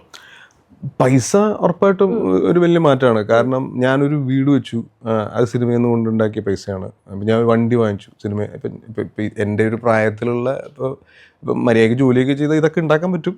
അല്ലെങ്കിൽ ഇപ്പോൾ പറയുന്ന അച്ഛൻ പറഞ്ഞ പോലെയൊക്കെയാണ് പഠിച്ച് ജോലി ചെയ്ത് ഉണ്ടാക്കിയാൽ ഇതിനേക്കാൾ ഉണ്ടാക്കാം, അല്ലെങ്കിൽ അങ്ങനെ ചെയ്യാൻ പറ്റും. പക്ഷേ എനിക്ക് ഇഷ്ടപ്പെട്ടൊരു സാധനം സിനിമ ആയതുകൊണ്ടും ഞാൻ തിരഞ്ഞെടുത്തൊരു എനിക്ക് പേഴ്സണലി ഭയങ്കര ഇഷ്ടമുള്ളൊരു പരിപാടിയിൽ നിന്ന് നമ്മൾ പൈസ ഉണ്ടാക്കിയിട്ട് നമ്മളൊരു സംഭവം ചെയ്യുമ്പോൾ ഉള്ളൊരു സന്തോഷം ചിലപ്പോൾ വേറെ എന്ത് ജോലി എടുത്താലും കിട്ടൂലായിരിക്കും. അത് ഭയങ്കര വലിയ കാര്യമായിട്ട് തോന്നുന്നുണ്ട്. സിനിമയിൽ നിന്ന് ഞാൻ അഭിനയിച്ചുണ്ടാക്കി, അല്ലെങ്കിൽ ഈ പറഞ്ഞ ഞാൻ ഒരു വീട് ഇപ്പം 2020 സ്റ്റാർട്ട് ചെയ്തിട്ടുണ്ടായിരുന്നത്. സ്ഥലം വാങ്ങിച്ച് വീട് വെച്ചാണ്. ലോണുണ്ട്, പറഞ്ഞാലും ലോണൊന്നും ഇല്ലാണ്ട് അങ്ങനെ പൈസ ഇല്ല. പക്ഷേ ഞാൻ കിട്ടുന്ന പൈസ കുറച്ച് അങ്ങനെ സെറ്റ് ചെയ്തിട്ട് വാങ്ങിച്ചുണ്ടാക്കി വെച്ച് വീടാണ്. അപ്പം അതിൽ നമ്മൾ താമസിക്കുന്ന സമയത്ത്, അല്ലെങ്കിൽ ഈ പറയുന്ന പോലെ ആ ഒരു വീട് ഉണ്ടാക്കിയ സമയത്ത് ഉള്ളൊരു സന്തോഷം. ഇപ്പം അപർണ കൊച്ചിയിൽ അവളുടെ പൈസ കൊണ്ടാണ് അവള് വീട് കെട്ടിയിട്ടുണ്ടായിരുന്നത്. പിന്നെ ചെറിയ എന്തെങ്കിലുമൊക്കെ ഒരു ഇതല്ലാതെ ബാക്കിയെല്ലാം അവളുടെ പൈസയാണ്. അപ്പം അതും സിനിമയിൽ നിന്ന് അവൾ ചെയ്ത്, പിന്നെ സിനിമ കുറച്ച് ആഡ്സ് പരിപാടികൾ അങ്ങനെ ലോൺ എടുത്തിട്ടൊക്കെയാണ് ചെയ്തിട്ടുണ്ടായിരുന്നത്. പക്ഷെ അതിലൊരു സന്തോഷം, നമ്മൾ അധ്വാനിച്ചുണ്ടാക്കിയ, നമ്മൾ ഇഷ്ടപ്പെട്ടൊരു പരിപാടിയിൽ ചെയ്തിട്ടുണ്ടാക്കിയ സന്തോഷം മാത്രമേ ഉള്ളൂ സിനിമയിൽ തിരിച്ചു കിട്ടുന്നത്. പിന്നെ കുറെ വിഷമവും കഷ്ടപ്പാടും രക്ഷപ്പെടുന്നുള്ളൊരു പ്രതീക്ഷയും ഒക്കെയാണ് സിനിമ. ശരിക്കും പാർട്ട്ണറും ആക്ടർ ആയത് എങ്ങനെയാ അതിലൊരു ഗുണം ചെയ്യുന്നത്? ഒന്നാമത് ഞാൻ കല്യാണത്തിനെ കുറിച്ചിട്ടേ ചിന്തിച്ചിട്ടുണ്ടായിരുന്നില്ല. അതൊരു അതായത് ചെറിയ പ്രേമങ്ങളൊക്കെ ഉണ്ടായിട്ടുണ്ടായിരുന്നു. അപ്പൊ അങ്ങനെ ഫ്ലോയിലൊക്കെ ഇങ്ങനെ പോയിട്ടുണ്ടായിരുന്നു. പിന്നെ ഇടയ്ക്ക് അങ്ങനെ ആവശ്യമുള്ള നമ്മളൊരു ഏജിലുള്ള എല്ലാ കാര്യങ്ങളും അങ്ങനെ ഒരു പോയിന്റിലൊക്കെ നടക്കുന്ന സമയത്ത് ഒരു പോയിന്റിൽ അന്നിപ്പം എനിക്ക് ആക്ച്വലി ഞാൻ അവളുടെ അടുത്ത് പറഞ്ഞിട്ടുണ്ടായിരുന്നു, എനിക്ക് നിന്നെ പരിചയമില്ല, അല്ലെങ്കിൽ നിന്നെ വേറെ എങ്ങനെയെങ്കിലും പരിചയപ്പെട്ടിട്ടുണ്ടെങ്കിൽ ഞാൻ ഒരിക്കലും അങ്ങനെയല്ല, എനിക്കത് അങ്ങനെ നമ്മൾ ഇഷ്ടപ്പെട്ട് കല്യാണം കഴിച്ചതാണ്. അതായത് നമ്മളിപ്പോൾ ഒരു ഫോട്ടോ കണ്ടിട്ടോ അല്ലെങ്കിൽ അങ്ങനെയൊന്നുമല്ലല്ലോ. നമ്മൾ കുറേ കാലം ഒരുമിച്ച് ഉണ്ടായിരുന്നു ആ സെറ്റിൽ. അപ്പം നമ്മൾ സ്വാഭാവികമായിട്ടും നമുക്ക് ഇഷ്ടപ്പെടുന്നൊരു ക്യാരക്ടർ ഉള്ളതുകൊണ്ടാണ് അതിലേക്ക് എത്തിയത്. അപ്പൊ അങ്ങനെ സംഭവിച്ചാണ്. അപ്പൊ പിന്നെ അത് സിനിമ നടി എന്നുള്ളൊരു ചിന്തയിലേക്കൊന്നും ആലോചിച്ചില്ല. ഒരു ആക്ടർ എന്നുള്ള രീതി നമുക്ക് വേറൊരാൾക്ക് പറഞ്ഞാൽ മനസ്സിലാവുന്നതിനേക്കാളും നമ്മുടെ സ്ട്രഗിൾ മനസ്സിലാവുമല്ലോ, അല്ലെ? നമുക്കൊരു അതൊക്കെ മനസ്സിലാവും. പിന്നെ അത് എന്താ വെച്ചാൽ നമ്മളെ സ്ട്രഗിളും നമ്മളെ പ്രശ്നങ്ങളും ഇപ്പം എനിക്ക് എൻ്റെ പ്രശ്നം എന്ന് വെച്ചാൽ എന്നെ അങ്ങനെ വേറെ ആരും സമാധാനിപ്പിച്ചാലും എനിക്ക് വലിയ സമാധാനം ഒന്നും വരില്ല. അത് വരില്ല. കാരണം അത് കുഴപ്പമില്ല, ശരിയോ ആയിക്കോട്ടെ, കുഴപ്പമില്ല. പക്ഷെ എനിക്ക് തന്നെ ഞാൻ സമയം എടുത്ത് സമാധാനിച്ചാലേ സമാധാനമാവുള്ളൂ. എനിക്കൊരു തീരുമാനം, അങ്ങനെ ഒരു തീരുമാനമുണ്ട് എനിക്ക്. ആരെങ്കിലും ആ പോട്ടെ കുഴപ്പമില്ല. അല്ലെങ്കിൽ ഞാൻ ആലോചിച്ചിട്ട് ഞാൻ സിനിമയിൽ എത്തിയത് തന്നെ ഇപ്പം എൻ്റെ അടുത്ത് സിനിമയിൽ അഭിനയിക്കുക പറഞ്ഞിട്ട് നിർബന്ധിച്ച് ഞാൻ ഒരിക്കലും സിനിമയിൽ എത്തില്ലായിരുന്നു. കാരണം എനിക്ക് അങ്ങനെ പറയുന്നത് എനിക്ക് ബേസിക്കലി ഇഷ്ടമല്ല, ആ കമ്പനിയിൽ ഇഷ്ടമല്ല. പിന്നെ ഈ പറഞ്ഞ വിഷമിച്ചിരിക്കുന്ന സമയത്ത് അയ്യോ വിഷമിക്കുന്നത് എന്തിനാണ് വിഷമിക്കുന്നത്, ഞാൻ ഒന്ന് വിഷമിച്ചോട്ടെ, എന്തെങ്കിലും കുഴപ്പമുണ്ടോ, അല്ല അങ്ങനെ. പക്ഷെ സമാധാനിപ്പിക്കുമ്പോൾ ഒരു സന്തോഷവും സുഖമൊക്കെ ഉണ്ടാവും. പക്ഷെ നമ്മളെ സമാധാനം നമ്മൾ തന്നെ സമാധാനിച്ചാലേ ശരിയാവുള്ളൂ. പക്ഷെ നമ്മൾ ഈ പറയുന്ന പോലെ ഇപ്പൊ ഫിനാൻഷ്യലി ഒക്കെ എന്തെങ്കിലുമൊക്കെ സ്ട്രഗിൾ ഒക്കെ ഉണ്ടെങ്കിൽ ഹെൽപ്പ് ചെയ്യുമ്പം അത് സമാധാനമുണ്ട്. ആ രീതിയിലൊക്കെ സമാധാനം ഉണ്ടാവും. മനോഹരത്തിന് ഏറ്റവും മനോഹരമായ ഒരു മെമ്മറി ചോദിച്ചാൽ ആദ്യം വരുന്ന മെമ്മറി എന്തായിരിക്കും? സെറ്റിലെ മെമ്മറി? സെറ്റില് അല്ലെ, ഞാൻ അതിപ്പം പറഞ്ഞ പോലെ കല്യാണം കല്യാണമേ കഴിക്കണ്ടെന്ന് ചിന്തിച്ച് ഞാൻ കല്യാണം കഴിച്ചു എന്നുള്ളതാണ്. അല്ല, അങ്ങനെ ഞാൻ ചിന്തിച്ചില്ല, കല്യാണമേ കഴിക്കണ്ടെന്ന് ചിന്തിച്ചില്ല. എപ്പോഴെങ്കിലൊക്കെ എന്തെങ്കിലുമൊക്കെ ഒരു രീതിയിൽ നടക്കും എന്ന് ചിന്തിച്ചിട്ടുണ്ടായിരുന്നു. പിന്നെ കല്യാണം കഴിക്കാൻ വേണ്ടിയിട്ടുള്ളൊരു അങ്ങനെ ഈ കല്യാണം കഴിച്ചാലേ ജീവിതത്തിൽ മുന്നോട്ടേക്ക് പോവുള്ളൂ അല്ലെങ്കിൽ അങ്ങനത്തെ ഒരു പരിപാടി എൻ്റെ അനിയൻ എൻ്റെ അടുത്ത് ഒരു പ്രാവശ്യം ചോദിച്ചു. നീ ഇത്രയും വയസ്സൊക്കെ ഒരു പ്രാവശ്യം ഞാൻ അവനെ വിളിച്ചിട്ട് വേറെന്തോ കാര്യത്തിന് ചൂടാവുന്ന സമയത്ത് അവൻ എൻ്റെ അടുത്ത് ചൂടായതാ, നിനക്ക് ഇതിന്റെ കൂടെയുള്ളവന്മാരൊക്കെ കല്യാണം കഴിച്ച് കുട്ടികൾ ഇവരൊക്കെ ഉറപ്പാണില്ല. അതായത് അങ്ങനെ ഞാൻ ചിന്തിച്ചു. അപ്പൊ ഞാൻ അങ്ങനത്തെ കാര്യത്തിൽ ഞാൻ സ്വയം ചിന്തിച്ചിട്ടുണ്ടായിരുന്നില്ല. അപ്പം വെച്ചാ ആ ഒരു പോയിന്റിന്റെ എത്തിയ സമയത്ത് സംഭവിക്കേണ്ടതൊക്കെ സംഭവിച്ചു. അങ്ങനെ സംഭവിച്ചാണ്. ഇപ്പൊ അപർണയായാലും ദീപക്കേട്ടനാണെങ്കിലും പ്രൊഫൈൽ നന്നായി കീപ്പ് ചെയ്യുന്നുണ്ട്. ഇൻസ്റ്റാഗ്രാം ആണെങ്കിലും പ്രത്യേകിച്ചും നിങ്ങളുടെ ഫോട്ടോഷൂട്ട്സ് ആണെങ്കിലും ആഡുകളാണെങ്കിലും ഒക്കെ ചെയ്യുന്നുണ്ട്. ഇപ്പൊ റീസെന്റ് പൃഥ്വിരാജ് തന്നെ പറഞ്ഞിട്ടുണ്ടായിരുന്നു ഇപ്പോഴത്തെ ആളുകൾക്ക് സിനിമയിലേക്ക്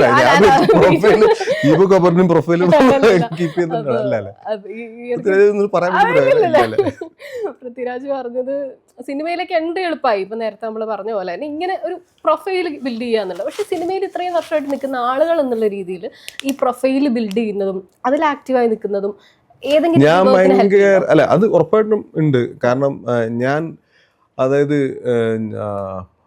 ഞാൻ അങ്ങനെ പ്രൊഫൈൽ അങ്ങനെ ഈ റീസെന്റ് ഞാൻ ഒരു ഫോട്ടോഷൂട്ട് ചെയ്തു.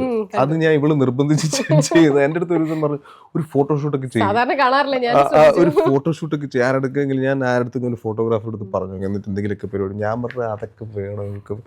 അപ്പൊ ആ സമയത്ത് തന്നെ ഇങ്ങനെ എനിക്കൊരു ഞാനൊരു ഫോട്ടോ ഇൻസ്റ്റയിൽ ഇട്ട സമയത്ത് ഒരു ഈ പറഞ്ഞ പോലെ ഷാൻ അവനെ എനിക്ക് മെസ്സേജ് അയച്ചു, ഇങ്ങനെ ഒരു പരിപാടി ഉണ്ട് ചേട്ടൻ ചെയ്യാം. ഞാനപ്പോൾ ആലോചിച്ചു എന്നാ പിന്നെ ചെയ്തേക്കാം എന്ന് പറഞ്ഞിട്ട് ചെയ്തതാണ്. അപ്പൊ അല്ലാതെ അങ്ങനെ പിന്നെ ഇടയ്ക്കൊരു ഫോട്ടോ ഇടും. പിന്നെ ഈ സ്ഥിരം ഇതിലിങ്ങനെ അപ്ഡേറ്റ് ചെയ്തുകൊണ്ടിരിക്കുക എന്ന് പറയുന്നത് കുറച്ച് ബുദ്ധിമുട്ടുള്ള കാര്യമാണ്. ബുദ്ധിമുട്ടല്ല, അല്ല അതുകൊണ്ട് ഭയങ്കര ഗുണം. ഞാനിപ്പോ ഉറപ്പായിട്ടുണ്ടോ. അപ്പൊ ഞാൻ എന്റെ ഗൂഗിൾ ചെയ്ത് നോക്കിയ സമയത്ത് ഫോട്ടോസ് നോക്കിയ സമയത്ത് എൻ്റെ ഏതൊക്കെയോ ഫോട്ടോസാണ് ഉള്ളത്. അതായത് ഒരിക്കലും അതായത് നമ്മളറിയാത്തൊരാള് ഇത് നോക്കിക്കഴിഞ്ഞാൽ ഇവനൊരു ആക്ടറാണോ എന്ന് പോലും തോന്നൂല. കാരണം അത്രയും ഏതൊക്കെയോ പടത്തിൽ ഒരു 10 പേര് നിൽക്കുന്ന ഫോട്ടോയിലൊക്കെയാണ് എൻ്റെ ഫോട്ടോയിൽ കാണിക്കുന്നത്. പിന്നെ എൻ്റെ പ്രൊഫൈൽ ഇത് അടിച്ചു കഴിഞ്ഞാൽ ഗൂഗിളിൽ വരുന്ന വേറെ ഏതൊക്കെ ആക്ടേഴ്സൊക്കെയാണ്. ഇപ്പം ധ്യാൻ ശ്രീനിവാസനെ പോലും കാണുന്നുണ്ട് അതിൻ്റെ അകത്ത്. അപ്പം നമ്മളിപ്പം പ്രൊഫൈൽ ഇപ്പം ഞാൻ IMDb ഞാൻ നോക്കിയ സമയത്ത് എൻ്റെ ഫോട്ടോ വേറെ. ഞാൻ അപ്പം എന്നിട്ട് ഇത് അപ്ഡേറ്റ് ചെയ്യാൻ പറ്റുമെന്നൊക്കെ നോക്കിയിട്ട് ഞാൻ അങ്ങനെ കുറച്ച് ഫോട്ടോസൊക്കെ കിട്ടും. അത് വെറുതെ ഈ പറയുന്ന പോലെ ഞാൻ തന്നെ നോക്കി. ഇപ്പം ഞാൻ ഒരു പടത്തിന് ഒരു പരിപാടി നോക്കിയ സമയത്ത് ഒരു ക്യാരക്ടർ റോള് ചെയ്യാൻ വേണ്ടിയിട്ട് നോക്കിയ സമയത്ത് ഞാൻ ഗൂഗിളിൽ നോക്കിയ സമയത്ത് നമ്മൾ അങ്ങനെയാണല്ലോ ആദ്യം നോക്കുക. അപ്പം ഞാൻ എൻ്റെ നോക്കിയ സമയത്തും ഈ പറയുന്ന പോലെ പ്രത്യേകിച്ച് വലിയ ആൾക്കാർക്ക് ഇപ്പം നടനാണോ എന്ന് തോന്നുന്ന രീതിയിലുള്ള ഒരു പരിപാടി അതിൽ കാണുന്നില്ല. പിന്നെ ഓട്ടോമാറ്റിക്കലി നമ്മൾ അങ്ങനെ അപ്ഡേറ്റ് ചെയ്തുകൊണ്ടിരുന്നു കഴിഞ്ഞാൽ ആൾക്കാർ ശ്രദ്ധിക്കും. ഇപ്പം ഇൻസ്റ്റഗ്രാമിൽ ഇപ്പം എല്ലാ റീൽസും പരിപാടിയൊക്കെയാണല്ലോ കണ്ടുകൊണ്ടിരിക്കുന്നത്. അത് ആക്റ്റീവ് ആണെങ്കിൽ പെട്ടെന്ന് നമ്മളെ ആൾക്കാർ ഓർക്കും അത് ഇവൻ എന്ന് പറയുന്നതിൽ ചിലൊരു സാധനത്തിൽ കാസ്റ്റ് ചെയ്യപ്പെടാം. അല്ലെങ്കിൽ പിന്നെ നമ്മൾ ഭയങ്കര കിടിലം ഒരു പൊസിഷനിലേക്ക് സിനിമയിൽ എത്തണം. എന്നാലേ നമ്മൾ ഇപ്പോഴും ഈ പറയുന്ന പോലെ ആ ഒരു കാസ്റ്റിങ്ങിലേക്ക് വരുള്ളൂ. അല്ലാതെ ഇപ്പോഴുള്ള ആൾക്കാരൊക്കെ അങ്ങനെ ചെയ്യുന്നുണ്ട്. ഇപ്പം റീസെൻ്റ്ലി നോക്കുന്ന പുതിയ ആക്ടേഴ്സൊക്കെ ആണെങ്കിലും ഇപ്പം ഞാൻ എൻ്റെ പ്രൊഫൈലിൽ എനിക്ക് ഭയങ്കര കുറച്ച് ഫോളോവേഴ്സേ ഉള്ളൂ. ആ ഫോളോവേഴ്സ് തന്നെയാണ് അന്നും ഇന്നും എന്നും. ഇടയ്ക്ക് സിനിമ ചെയ്ത് കുറച്ച് ഫോട്ടോസ് വരുമ്പോൾ കുറച്ച് ആൾക്കാർ കാണും. പിന്നെ കുറച്ച് കുറെ പേര് അൺഫോളോ ഒക്കെ ചെയ്ത് കാണാം. പണ്ടേ ഇവരൊക്കെ അൺഫോളോ ചെയ്ത് ഞാൻ ഒന്നും ചെയ്യുന്നില്ല, അതാണ് പ്രശ്നം. ഞാൻ ഒന്നും ചെയ്യുന്നില്ല എന്നുള്ളതാണ് അതിൻ്റെ ഒരു പ്രശ്നം. ചെയ്തുകൊണ്ടിരിക്കണം. അപ്പം അല്ല ചിലപ്പോൾ ഈ ചില സമയത്തൊക്കെ നമ്മൾ പടം ഇറങ്ങുന്ന സമയത്ത് കുറച്ച് പോസ്റ്റ് ഇടും നമ്മൾ ഈ പറഞ്ഞ അങ്ങനെയുള്ള കണ്ടിന്യൂസ് റീലുകൾ കണ്ടന്റ് ക്രിയേറ്ററായി മാറി അജു വർഗീസ് ഒക്കെ കണ്ടില്ലേ? ശരിക്കും അത് അജു ചെയ്തതൊക്കെ കാരണം അജു ഇപ്പം നമ്മൾ സ്വയം ഭയങ്കരമായിട്ട് അവൻ തന്നെ എന്നോട് പറഞ്ഞിട്ടുണ്ട് നമ്മൾ സ്വയം കുറച്ച് പരിപാടികളൊക്കെ ചെയ്ത് പിടിച്ചാൽ മാത്രമേ ചെയ്താലേ കാര്യമുള്ളൂ. പിന്നെ ഞാൻ ഇടയ്ക്ക് കുറച്ച് പടമൊക്കെ ഉണ്ടാകുന്ന സമയത്ത് നമ്മൾ വിചാരിക്കാം കുഴപ്പമില്ല ഇതെങ്ങനെ പോട്ടെ ലെവലിലേക്ക് പൊയ്ക്കോളും എന്ന് വിചാരിക്കും. ഇപ്പൊ അപർണയും ചേട്ടനെയും കൂടെ സ്വാഭാവികമായിട്ടും പലരും സമീപിച്ചിട്ടുണ്ടാവും ഒന്നിച്ച് ഒരു റോള് ചെയ്യാൻ സിനിമകളിൽ കപ്പിളായിട്ടോ ഒക്കെ. ഒരുപാടൊന്നുമില്ല, 2-3 പരിപാടികളൊക്കെ സംസാരിച്ചിട്ടുണ്ടായിരുന്നു. പക്ഷെ അങ്ങനെ ചെയ്യണോ എന്നുള്ളൊരു നല്ലൊരു കഥ വരുമ്പോ ചെയ്യാം എന്നുള്ളതാണോ തീരുമാനം? അങ്ങനെയുണ്ടോ? നല്ലൊരു കഥ വരുമ്പോ ചെയ്യാമെന്ന് ഒന്നും തീരുമാനിച്ചിട്ടില്ല, അങ്ങനെ ഒന്നും ആലോചിച്ചിട്ടില്ല ഞാൻ. നല്ലൊരു കഥയൊക്കെ വന്നാൽ ചിലപ്പോൾ ചെയ്യായിരിക്കും. ശരിക്കും ലൈഫ് ആഫ്റ്റർ മഞ്ഞുമൽ എന്ന് പറയുകയാണെങ്കിൽ എന്തായിരിക്കും? അങ്ങനെ ഒരു മാറ്റി വെക്കാൻ പറ്റുമോ കരിയറിനെ മഞ്ഞുമലിന് ശേഷം മുന്നേ എന്ന്? ഉറപ്പായിട്ടും. ഇപ്പം ഒരു ആക്ടറിനെ ഇപ്പം ശരിക്കും നമ്മൾ പേര് പറഞ്ഞറിയാന്ന് പറയുന്നത് വലിയ കാര്യമാണ്. ഇപ്പം പണ്ടൊക്കെ എന്നെ കാണുന്ന സമയത്ത് ഇവൻ എവിടെയോ കണ്ടിട്ടുണ്ടല്ലോ എന്ന് മാത്രമേ ആൾക്കാർക്ക് തോന്നുള്ളൂ. ചിലപ്പം ചിരിച്ചാൽ പോലും ഇവൻ ആരുടെ ഇവൻ എൻ്റെ ചിരിക്കുന്നതെന്നുള്ള മൈൻഡ് സെറ്റിൽ ആൾക്കാർ ചിലപ്പോൾ ചിരിക്കൂല.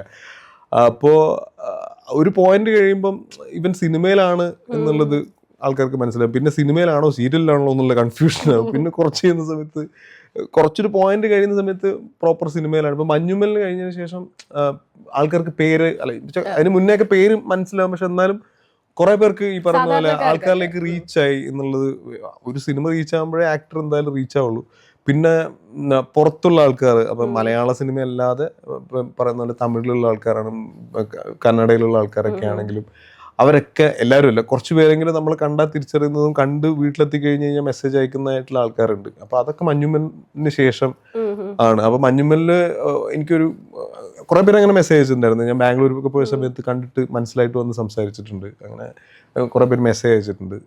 അപ്പൊ അത് ശരിക്കും മഞ്ഞുമലിനെ കൊണ്ട് സംഭവിച്ചാണ്. വേറെ ഒന്നും എനിക്ക് തോന്നില്ല. ദീപകേട്ടൻ ഓരോ ക്യാരക്ടറിന് വേണ്ടി ഗ്രൂം ചെയ്യുമ്പോഴും വളരെ ലുക്ക് ചേഞ്ച് തോന്നുന്ന ആളാണ്. ഇപ്പോൾ ഓരോ സിനിമകളും എടുത്താലും പെട്ടെന്ന് ആ ക്യാരക്ടറിന് വേണ്ടി എല്ലാവർക്കും അത് ചെയ്യാൻ പറ്റാറില്ല, ചിലർക്ക് അത് സ്യൂട്ട് ആവാറില്ല. പക്ഷെ എല്ലാ തരത്തിലും ബിയർഡ് ആണെങ്കിലും ഹെയർ ആണെങ്കിലും ചേഞ്ച് ചെയ്താൽ ആ ക്യാരക്ടറായി മാറുന്ന പോലെ അതൊരു അഡ്വാൻറ്റേജ് ആയി തോന്നിയിട്ടില്ലേ? ഞാന് ഒരു അതിപ്പോ താടി മീശയും അങ്ങോട്ടും വളരെ ഡിഫറെന്റ്. നമ്മുടെ ഇന്റർവ്യൂസ് നോക്കിക്കഴിഞ്ഞാൽ ഓരോന്നിലും ഓരോ ലുക്ക്. അപ്പൊ അതും ആളുകൾക്ക് ചിലപ്പോൾ ഒരു സംശയം തുടക്കകാലത്തൊക്കെ ഉണ്ടാക്കിയിട്ടുണ്ടാവും. പക്ഷെ ഇവിടെ ഒരു അഡ്വാൻറ്റേജും അല്ലേ അത്? അല്ല, എനിക്കത് നല്ലതായിട്ട് തോന്നുള്ളൂ. ഞാനൊരു പണ്ടൊരു സിനിമയിൽ അഭിനയിക്കാൻ വേണ്ടിയിട്ട് എന്നെ ഓഡീഷന് വിളിച്ചിട്ട് തട്ടത്തിൻ മറയത്തിനൊക്കെ മുന്നേ ആദ്യം ഞാൻ ഒരു ഓഡീഷൻ അറ്റൻഡ് ചെയ്ത് കഴിഞ്ഞ സമയത്ത് മലർവാടി അഭിനയിച്ചുകൊണ്ട് അവർ പറഞ്ഞു വെച്ചാൽ ഒരു സിനിമയിൽ അഭിനയിക്കാത്തൊരു ഫ്രഷ് കാസ്റ്റിനെയാണ് അവർ നോക്കുന്നത് എന്ന് പറഞ്ഞിട്ട് ബാക്കി കുറച്ച് പേരെ, സിനിമയുടെ പേര് ഞാൻ പറയുന്നില്ല, അപ്പോൾ അങ്ങനെ കുറച്ച് പേര്, ഒരു 3-4 പേരുണ്ടായിരുന്നു ആ സിനിമയിൽ. സിനിമയായിട്ട് ബന്ധപ്പെട്ടുള്ള സിനിമ തന്നെയാണ്. അപ്പോൾ അവർ 4 പേര് അങ്ങനെയുള്ളൊരു സിനിമയാണ്. അപ്പോൾ അതിൽ കുറച്ച് കഴിഞ്ഞപ്പോൾ എൻ്റെ അടുത്ത് ഒരു ക്യാരക്ടറിന് പകരം വീണ്ടും എന്നെ വിളിച്ചിട്ട് എൻ്റെ അടുത്ത് പറഞ്ഞു, ഒന്നുകൂടെ വരുമോ, കുറച്ച് ദിവസം കഴിഞ്ഞിട്ട് അവർ കുറച്ച് ക്യാമ്പ് വെച്ചിട്ടുണ്ടായിരുന്നു. അത് കുറച്ച് ദിവസം കഴിഞ്ഞിട്ട് എന്നെ വിളിച്ചിട്ട് ഒന്നുകൂടെ വരുമോ, ഒന്ന് നോക്കാനാന്ന് പറഞ്ഞിട്ട് ഞാൻ പോയിട്ട് ഒരു ചെറിയ സീക്വൻസ് ഒന്ന് അഭിനയിച്ച് കഴിഞ്ഞ് പോയ സമയത്ത് പിന്നെ ഞാൻ വിളിക്കാമെന്ന് പറഞ്ഞ് ഞാൻ കോളേജിൽ പഠിച്ചുകൊണ്ടിരിക്കുന്ന സമയം. അപ്പം ഞാൻ വെള്ളിയാഴ്ച ശനിയാഴ്ച എന്ന് പറഞ്ഞാൽ വിളിക്കാമെന്ന് പറഞ്ഞു. അപ്പോൾ വെള്ളിയാഴ്ച ഒന്ന് വിളിക്കാമെന്ന് പറഞ്ഞു. ഞാൻ ഇങ്ങനെ വെയിറ്റ് ചെയ്തുകൊണ്ടിരിക്കുകയാണ്. അപ്പോൾ വിളിയൊന്നുമില്ല. അപ്പോൾ ഞാൻ തിരിച്ചങ്ങോട്ട് വിളിച്ചപ്പോൾ പറഞ്ഞു വെച്ചാൽ ശരിക്കും ആ ക്യാരക്ടറിന് കുറച്ചുകൂടെ താടി വേണമായിരുന്നു. അപ്പം അന്ന് താടിയില്ല, അന്ന് ഇവിടെയൊക്കെ ചെറിയ കുറേ ഗ്യാപ്പുള്ള താടികളായിരുന്നു. വെച്ചാൽ ആ പ്രായത്തിലുള്ള ഗ്യാപ്പുള്ള താടികളായിരുന്നു. അപ്പം ഇല്ലയെന്ന് പറഞ്ഞു. പിന്നെ താടി വന്നപ്പോൾ ഞാൻ താടി ഇങ്ങനെ വളർത്താൻ തുടങ്ങി. അതാണ് ഈ താടി. ഇനിയൊരു പടം മിസ്സായത്. ഇപ്പൊ മഞ്ഞുമൽ പറയുന്ന പോലെ സൗഹൃദം എപ്പോഴും ഓർമ്മ വരുന്ന ഒന്നാണ് ബിടെക് മൃദുലേട്ടൻ്റെ. ബിടെക്കില് എനിക്ക് യായിലാഹി സോങ്ങിന്റെ സമയത്ത് ഇന്നിപ്പോ നമ്മൾ റിപ്പീറ്റ് ആ സോങ് കാണുമ്പോൾ ആസാദ് മരിച്ചു എന്ന് TV-യിൽ കണ്ടിട്ട് നിങ്ങൾ കരയുന്ന ഒരു ഇതിൽ ഇതുപോലെ സോഫയിൽ ഇരിക്കുക ദീപകേട്ടൻ. അപ്പൊ ആസിഫ് ഖാൻ ഇങ്ങനെ ദീപകേട്ടൻ ഷർട്ടിൽ പിടിച്ചിട്ട് ദീപകേട്ടൻ ആസിഫ് ഖാനെ പൊക്കുന്നുണ്ട് ഷർട്ടിൽ പിടിച്ചിട്ടുള്ള ഒരു ആ നാച്ചുറലി നമുക്ക് ചിലപ്പോൾ നാച്ചുറലി സംഭവിക്കാവുന്നതാണ്. പക്ഷെ ഞാൻ എപ്പോഴും ആലോചിക്കാറുണ്ട് ആ ഇമോഷൻസ് പൊങ്ങുന്നില്ലടാ നിന്നെ പൊക്കാൻ വേണ്ടിട്ട് എന്ന് പറഞ്ഞിട്ട് മുഖത്തുണ്ടാക്കി, അത്രേ ഉള്ളൂ, വേറെ ഒന്നുമല്ല. നാച്ചുറലി സംഭവിച്ചാണ് മൃദുലേട്ടൻ പറഞ്ഞിട്ടുള്ളതാണ് ഇങ്ങനെയാണ് എക്സ്പ്രസ് ചെയ്യേണ്ടത്. ഇത് പറഞ്ഞ ചിലതൊക്കെ അറിയാതെ ഇതായിരിക്കും എനിക്ക് തോന്നുക. ലാഹി വെച്ചിട്ട് ഇതേപോലെ വിട്ട് കഴിഞ്ഞാൽ അതുപോലെ സംഭവിക്കും. പൊങ്ങുന്നില്ലടാ നിന്നെ പൊക്ക, അങ്ങനെ പൊക്കിയപ്പോ അങ്ങനെ ആയത്, അല്ലാണ്ട് വേറെ ഒന്നും സംഭവിച്ചു. ശരിക്കും ഇമോഷണൽ സീനുകൾ ചെയ്യുമ്പോ ഈ പറഞ്ഞ പോലെ ബാക്ക്ഗ്രൗണ്ട് ഫണ്ട് സംഭവിക്കാറുണ്ടോ?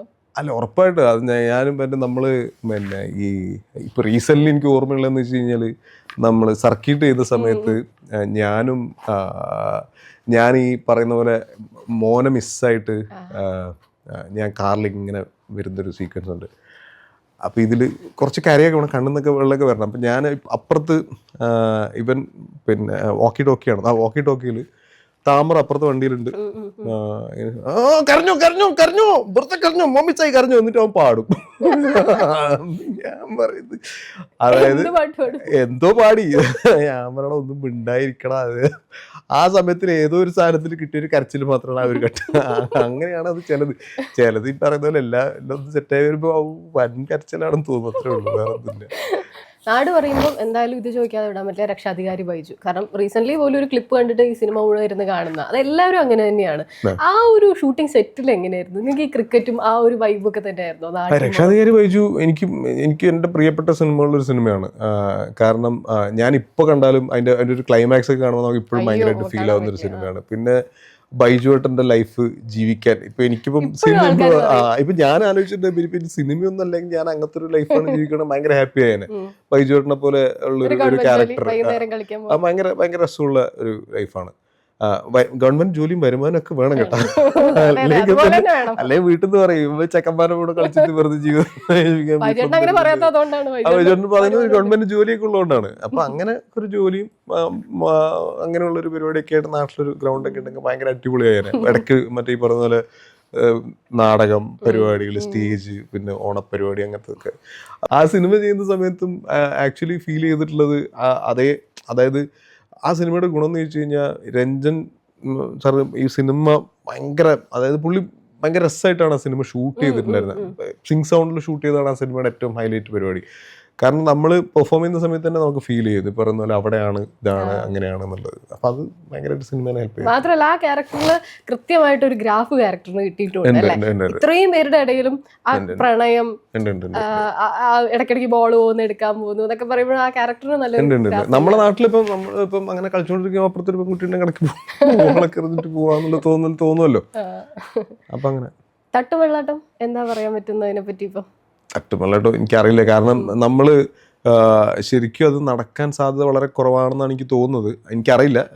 അതായത് നമ്മളെല്ലാം സിനിമ തുടങ്ങാൻ എന്നൊക്കെയുള്ള രീതിയിൽ പ്രൊഡക്ഷനൊക്കെ സെറ്റായി ഇപ്പം കഴിഞ്ഞ ഏപ്രിലൊക്കെ ഷൂട്ട് ചെയ്യാൻ വേണ്ടിയൊക്കെ പ്ലാൻ ചെയ്ത് ഞാൻ കുറച്ച് കളരി അങ്ങനെയുള്ള പ്രാക്ടീസും പരിപാടിയൊക്കെ ആയിട്ട് നാട്ടിൽ തന്നെയായിരുന്നു കുറച്ച് നേരം. അപ്പോൾ അതിങ്ങനെ തുടങ്ങാമെന്നുള്ളൊരു പ്ലാനിൻ്റെ തൊട്ട് മുന്നെയാണ് യുദ്ധം വന്നത്. അപ്പം ഈ ഇൻവെസ്റ്റേഴ്സൊക്കെ അവിടെയുള്ള ആൾക്കാരാണ്. അപ്പം മൊത്തത്തിൽ അങ്ങനെ നടക്കാതായി. പിന്നെ മൃദുലും ഈ പറയുന്ന പോലെ അവനും കുറേ കാലമായിട്ട് ഇതിൻ്റെ പുറകെ നടക്കുകയാണ്. അപ്പോൾ മൊത്തത്തിലൊരു ഡിസ്റ്റർബ്ഡായി എല്ലാവരും. അങ്ങനെ ഒരു നടക്കത്തൊരവസ്ഥയിലേക്ക് ഇങ്ങനെ മാറി എന്നുള്ളതാണ്. പിന്നെ ഞാൻ ആലോചിച്ചു ഇപ്പം വേറെ ഏതെങ്കിലും ഒരു ആക്ടറൊക്കെ ആണെങ്കിൽ അത് ചിലപ്പോൾ നടന്നു പോയത്, വേറെ പ്രൊഡക്ഷനൊക്കെ വന്നിട്ട്. ഇപ്പം ഞാനിപ്പോൾ ഒരു നായകനായിട്ടൊരു പടം ചെയ്ത് പ്രൂവ് ഒന്നും ചെയ്തിട്ടില്ല, അല്ലെങ്കിൽ എൻ്റെ പടം എത്രത്തോളം ആൾക്കാർ കാണുന്നോ അല്ലെങ്കിൽ ലീഡ് ചെയ്ത് വന്നു കഴിഞ്ഞാൽ എത്രത്തോളം ഓടുന്നോ ഒന്നും പറയാൻ പറ്റില്ല. അപ്പോൾ അങ്ങനത്തെ ഒരു സ്റ്റേജിൽ നിൽക്കുന്ന ഒരു ആക്ടർക്ക് വേറൊരു പ്രൊഡക്ഷൻ വന്ന് വേറൊരു സാധനം സെറ്റ് ചെയ്ത് അങ്ങനത്തെ ഒരു പടമായി മാറണമെങ്കിലൊക്കെ ഭയങ്കരമായിട്ട് സമയമെടുക്കും. അത് നടക്കാൻ സാധ്യത വളരെ കുറവാണെന്നാണ് എനിക്ക് തോന്നുന്നത്. നടന്നു അത്രേ പറയാൻ പറ്റുള്ളൂ. നടക്കട്ടെ, എനിക്ക് ആഗ്രഹമുണ്ട്. രസമുള്ള സിനിമയാവാൻ സാധ്യതയുള്ളൊരു സിനിമയാണ്. നടന്നു അത്രേ ഉള്ളൂ. നടക്കട്ടെ തന്നെയാണ് ആഗ്രഹം. ഇപ്പോൾ ഒരു പടം ഞാൻ ഇങ്ങനെ സംസാരിച്ചിട്ടുണ്ട്. അത് രസമുള്ള സ്ക്രിപ്റ്റായി വന്നാൽ അടിപൊളിയായിട്ട് ചെയ്യാം എന്ന് വിചാരിക്കുന്നു. ഒരു സെലക്ഷനിലേക്കൊക്കെ കടന്നിട്ടുണ്ടോ? ഇല്ല, അങ്ങനെയൊന്നുമില്ല. ഇപ്പം ഞാൻ ചെയ്ത സിനിമകളൊന്നും അങ്ങനെ ഭയങ്കര സെലക്ട് ചെയ്തിട്ട് ചെയ്ത സിനിമകളല്ല.